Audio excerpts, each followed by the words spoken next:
Where do they go from here?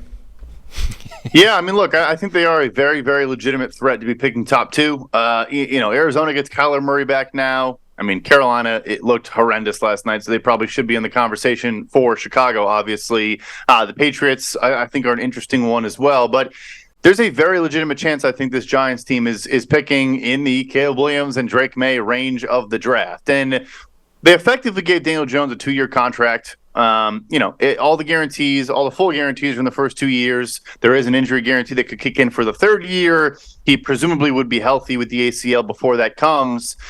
And it does complicate matters if you wanted to trade him, was a team going to give you that much for a guy coming off a torn ACL with some big money and guarantees owed in the second year of a deal? But I think you have to if you're the Giants. And I get the argument of they're still so far away. There's so much more they need to add to this team. But I think you just have to do it and build around a new guy. In theory, Andrew Thomas and Evan Neal is a decent bookend to start building around if Neal can play some better football, if both guys can get healthy. And then, a healthy Wan'Dale Robinson now, Darren Waller, and the whole team is injured. But long answer short, I think you have to do it and take one of those top prospects if you're there. How damaging is it for the new regime, Joe Schoen, Brian Daboll, to effectively 1 year after making a fairly significant decision, right? Like, we'll talk about the decision itself in a second, but 1 year after essentially getting it wrong, going back to ownership and saying, we got it wrong. We're going to go in a completely different direction. We're blowing it up. We screwed it up last year. And now Jones isn't the guy. We're drafting the new guy. Now we have to get rid of Daniel Jones. Like, how hard is that for them to go kind of cap in hand to ownership and say, we blew it? A good question. And you do wonder, to what degree ownership is involved in. I view this situation particularly interesting.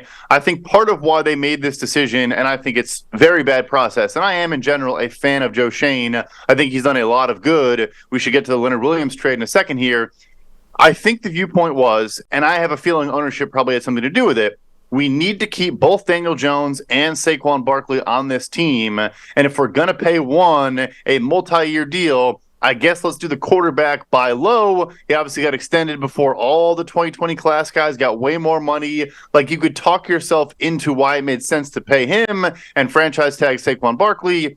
Flash forward, Daniel Jones is not worthy of the extension. Saquon Barkley is below league average in explosive run rate and success rate, in stuff rate. Neither guy really needed to be retained, frankly. But that is what I come back to.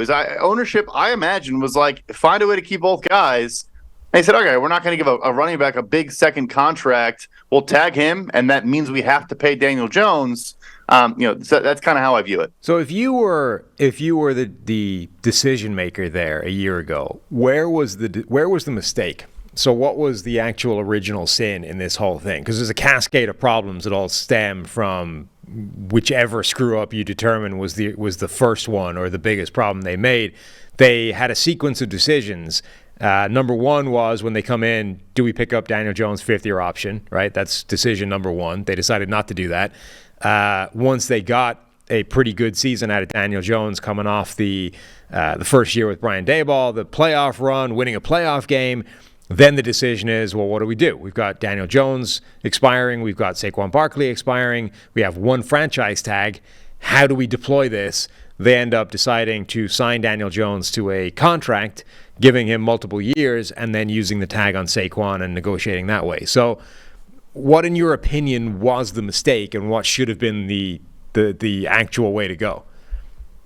No issue declining the fifth-year option. Now that those are fully guaranteed at exercise, I think more teams, frankly, should take the risk of, all right, we don't really know what we have, and the downside risk of fully guaranteeing $23 million, whatever it was going to be. We'd rather have the risk of, okay, now we have to tag him for $32 million. Yes, we're losing $9 million, which is not ideal, but we're also not, let's say he was horrible last year, and then you're on the books sitting there like Sam Darnold in Carolina with a $19 million fully guaranteed fifth-year option that you would give away for a fresh bag of football. So it's like, I think that decision is fine. Right. The issue for me was that, analysis I just thought of the two players. Look, I get Saquon Barkley as a franchise cornerstone. He matters so much, this community, the organization, everything. the franchise tag was created for Daniel Jones 2022. It's literally why it exists. Is, hey, we had a quarterback who threw 15 touchdown passes and had like 7 big time throws and a 6.5 yard average depth of target. And yes, his offensive line was not good. His receivers were not good. And yes, he was great against Minnesota in that playoff game. But like, we need to see more. We don't know if he really is the guy. And to clarify, like, we're not, the ACL injury sucks, but he was not playing well before that. Right. But I feel bad he's injured. I would like to see maybe he could bounce back. But anyway, that's why the franchise tag was created. And I mentioned Barkley hasn't been great, but if Jonathan Taylor is signing 3 years, 42, I feel like 3 years, 37.5 was probably a realistic contract for both parties in this Barkley Giants situation. You're comfortable giving 1 year, 11. All right, give him 37.5 with 20 million guaranteed. Again, like, what's the difference? I think that if I needed to keep both, I probably would have gone that route. So I agree. I think that the way they handled it, the franchise tag thing was the mistake. I think I also agree that I think turning down his 5th-year option was a fair move at the time, right? They effectively said, look, if he stinks, we want rid of that. We have no idea what he is. If he's good, we can put the franchise tag on him anyway. So, yeah, it's costing a little bit more, but we're paying for the next year of seeing, right, without any kind of cost. So I agree. I think that made sense. But the second he had the season he did, which is a step forward, but we don't know, you put the franchise tag on him because you can't risk doing anything else. Because if you get it wrong, exactly what happened will happen, right? He plays badly, you want rid of him, and you're stuck with him because you just gave him the other contract. So did they misevaluate what Daniel Jones was coming out of this unexpectedly good year for the team, right? Playoff run, winning a bunch of close games, beating the Vikings in the playoffs, and him playing well while they did that. Did they misevaluate because of that unexpectedly good performance, or did they just get greedy and think we need to keep both of these guys here and this is the best way of doing that? In order to have the flexibility of signing Daniel Jones, getting Saquon Barkley locked down because that's a more contentious contract or whatever, we need the franchise tag for him, and this is just the best way of doing that. And we want to have our cake and eat it.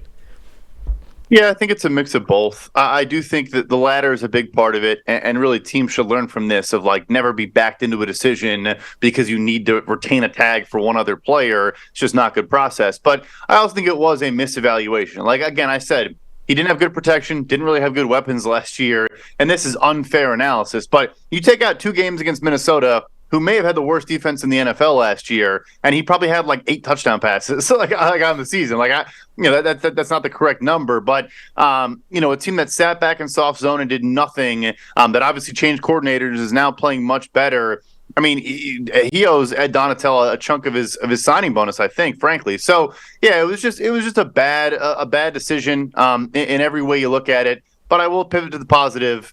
The smartest thing they could do, in my opinion, was recognize it in other ways and kind of hit the reset button. Getting a 2nd and 5th round pick for a player in Leonard Williams that is good, but not great, that is 29 years old, that is not franchise taggable because he's already been tagged twice, I think was excellent. I think it was the move of the deadline. Was the Giants handling that? I think it was better than anything anyone else did at the deadline. Yeah, no, I think you're right. That's an indication that they're going to head in the right direction and recognize where they are. But the last sort of question that I end up with, if they misevaluated Daniel Jones, if they screwed it up last year, if they sort of misread where they were as a team, is there not also a chance that they're going to do that again this year and say, the offensive line was abysmal, we still don't have receivers for Daniel Jones, the man got injured, we're stuck with him anyway. Let's give Daniel another shot. Let's go get Marvin Harrison Jr. at the top of the draft. Let's go get, one of the top tackles, Fashanu, Alt, whoever.